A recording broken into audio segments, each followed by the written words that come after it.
welcome to Mr. Randy's Wine and Spirits. I am Mr. Randy, and today we're doing another episode of Off the Rip. If you're new to the channel, hello, welcome, come on in, get seated. All my returning viewers, you know how we do. Come on, let's get the show on the road, shall we? So what is an Off the Rip episode, Mr. Randy? Well, it's when I get the bottle home, crack it open, pour it in a glass, have my first taste, share my first impressions with you, because you know how we say about first impressions. But today we're going to be doing the Old Charter number 8. So this is pretty much the first time I've heard, I've heard of Old Charter, but I haven't heard of this one.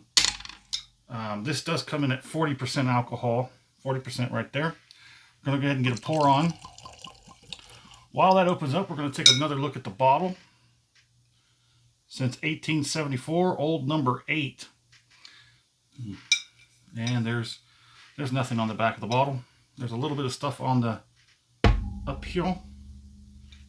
There's not a lot of information. There's just all legal stuff.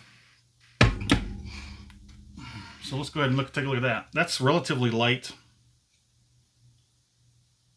Relatively light. I don't know if it's not coming. There we go. A little bit. Let's go ahead and see if we can't get some viscosity test off this glass. Doesn't look too horrible. There's a little bit going on. Let's go ahead and get under the nose. There's a weird grassy tinge on the back end. Don't go too deep off of this one. Ooh, okay. Well, let's go ahead and get on the palate. Waste some time.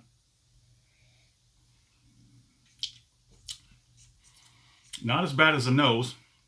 Hopefully that nose, I think it's got one of those noses that's going to even out. When we get to part 2, which is going to be the full review right about here, a couple weeks from now, I'm going to give that enough time and space to open up, see if the characteristics change, for better, for worse. La Syrah Syrah. And I'll try and find out as much information as I can for the Old Charter, Old number 8 brand. Bring it back to you, hopefully in under 10 minutes. I've been failing at that part lately. Part 3, all the way down here for the final pour, very last pour. And we're going to figure out whether the last pour, how does it hold up to the first pour and everything in between. So on the palate, one more time. Not horrible. It's actually a lot better of some other 80 proof bourbons. It is a bourbon, yeah. Kentucky straight bourbon. There's some other things out there that hold a lot of claims that don't really hold a lot of weight. It's not bad. Let's go ahead and see if we can't do the finish.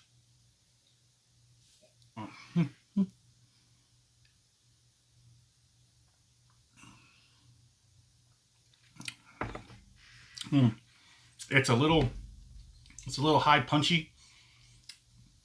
Some of the characters are really blown out. I'm getting a lot of top of the tongue and the roof of the mouth.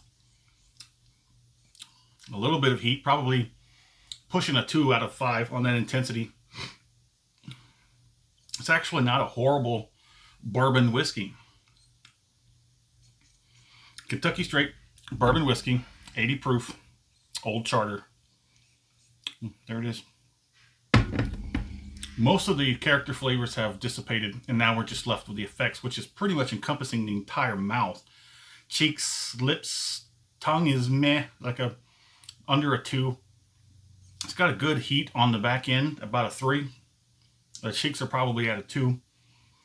It's not really a bad finish, and that's just off the rip.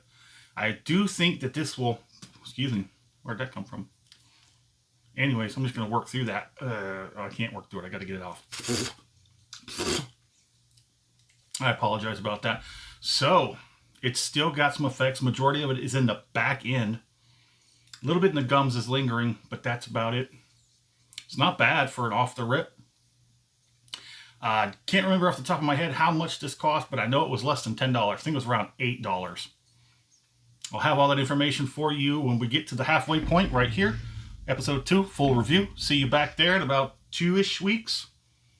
Let me know what you think in the comments. And as always, thanks for stopping by here at Mr. Randy's Wine and Spirits. Let's see if this is a good one.